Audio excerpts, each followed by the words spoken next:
So, Adi, based on your results on the previous days, everything seems to be doing fine. And I just got your results from the CT scan and your heartbeat rate. Everything seems to be doing fine. Your CT scan is fine and your heartbeat range is within the normal range. So I think you are free to discharge now. Okay, I see. That's good news. Thank you, doctor. Okay.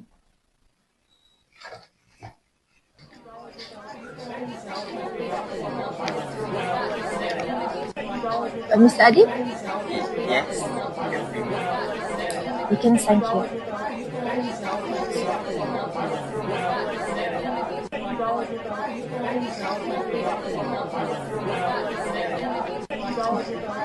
Okay, thank you.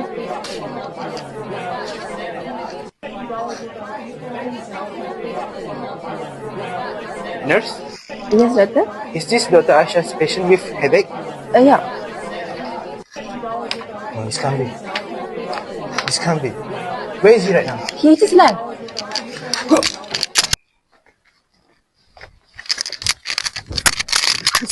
He said, I need you to smile for me, please. Just smile. Oh.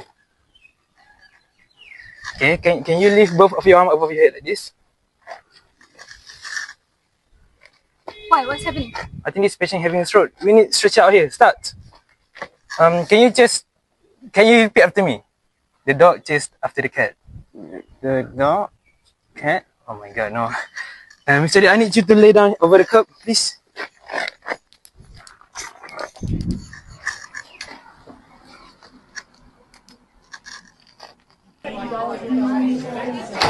Where's Dr. Aisha? Yes? Do you realize your patient had stroke recently? Really? No, but his data was fine. Look at this. What's wrong? This when he admitted to the hospital, the signature. This right after. Really? Can you see the difference? I know you know the symptom of stroke. I know you know that. I know, but the CT scan was perfectly fine. So that's why I let him discharge. Oh no, where is he right now? He admitted to the emergency room.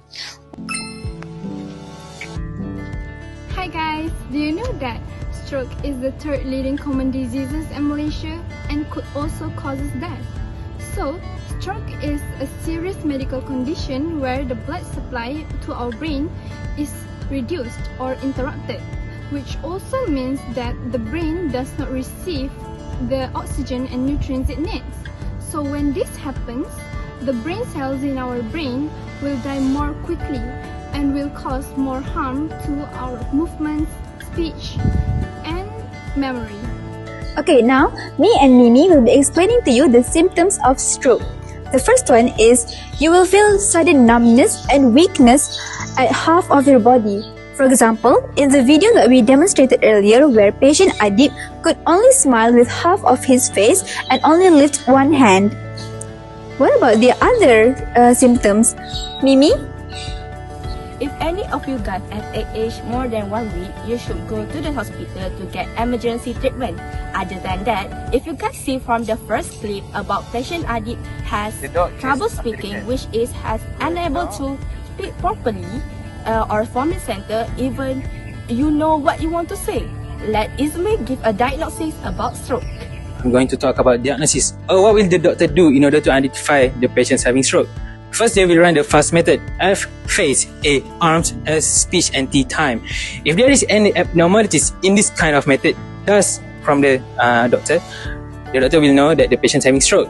If there is any asymmetrical face, uncontrollable arms, slurred speech, and also how long does the stroke happen to the patient, well, they will do the CT scan and MRI scan. Both of these scans will create image of the patient's brain that can help the doctor to identify what kind of stroke does the patient having. That's all from me.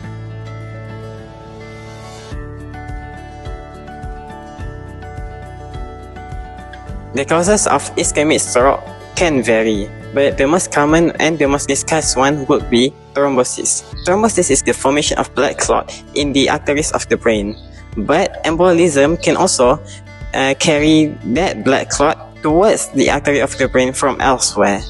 Other than that, arteriosclerosis, which is the formation of plaque by the build-up or accumulation of fats, are also mainly responsible for this disease as well. Other than that, we can also talk about the narrowing of arteries and diseases such as hypotension, which is low blood pressure. Okay, let's talk about the treatment for stroke. If you get shown any symptom of stroke, you should get the treatment earlier at the hospital or clinic because it higher chances of the recovery. First of all, doctor will give you a plasminogen activator, which is TPA. It can break up the blood clot that block the blood flow or into your brain. This medicine must be given within 3 hours after the symptoms start. If you guys cannot have TPA, doctor will give blood thinning medicine, which is aspirin. Other than that, other cases that may need surgery as the treatment, which is thrombectomy, is to open up the blood arteries and restore blood flow to the brain. Surgeon will put a long and flexible tube called a catheter into your upper chin and prick it into the blood arteries in your neck or brain. Do you know that 80% of all strokes can be prevented? Well, let me tell you 3 simple steps on how to protect yourself from a stroke. First, control your blood pressure. High blood pressure is one of the biggest cause of stroke. If you have a high blood pressure, it puts extra stress on your blood vessel, making them more likely to get clogged or burst. But don't worry, to keep it under control, you need to stay active and always check your blood pressure. Second, control your cholesterol. Cholesterol is a type of fat in your blood. Too much of cholesterol can build up in your arteries and block the blood flow from reaching the brain cell. But don't worry, by eating healthy foods and avoiding fried and processed food can help to maintain your cholesterol level. Last but not least, quit smoking. Smoking can damage your blood vessels and makes your blood thicker, which can increase the risk of fluids. If you are smoking, quitting is one of the best things you can do for your health. The after effects of having stroke actually depends on which part of the brain is damaged and how severe the damage is. So some common after effects are physical effects, cognitive and memory issues, and sensory issues.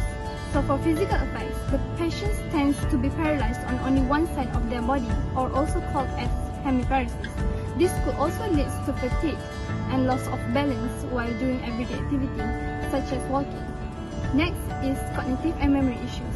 These memory issues could lead to memory loss or having a difficulty while making decisions or everyday planning. And lastly, the sensory issues. So for sensory issues, the patients will feel tingling or numb at some parts of their body and could also lead to them having a discomfort all through their body. So now I'm going to explain to you the impacts of stroke. The first one is arrhythmia, which is irregular heartbeat. This can be caused by stroke, especially stroke that is caused due to heart problems. The second one is dysphagia, which is trouble swallowing. This trouble swallowing can cause choking and even aspiration pneumonia. In previous video, we only demonstrate about an ischemic stroke. It happens when a blood clot or fat blocks the blood vessel from reaching the brain cell. Secondly, we have hemorrhagic stroke. Instead of blockage, it happens when the blood vessel bursts, causing bleeding in the brain. But it's not only that, right, Izmir? Yeah, that's true, Fit. Now I'm going to talk about brainstem stroke. So brainstem stroke happen when the blood flow to the brain reduced or even blocked. That can lead to oxygen deprivation and can lead to permanent damage to the brain. This also occur when the victims having ischemic stroke, hemorrhagic stroke, hypertension, and even atherosclerosis. So next, I'm going to talk about TIA. TIA is a type of stroke that can stand for transient ischemic attack, or referred to as mini stroke. It is occur when the temporary blockage in the brain, temporary blockage, or even known as clot, usually get dislodged or even dissolved in the blood vessels. Usually, TIA, also referred to as warning stroke, can signal that the victims of this TIA have the possible to having full stroke in the future. So that's the type of stroke you should know. All in all, ischemic stroke is a very serious condition and shouldn't be taken lightly. If there are any symptoms showing, we shouldn't hesitate and always be careful. Therefore, it is within our responsibility to always stay healthy, stay safe, and always keep an eye out on others. That's all. Stay safe.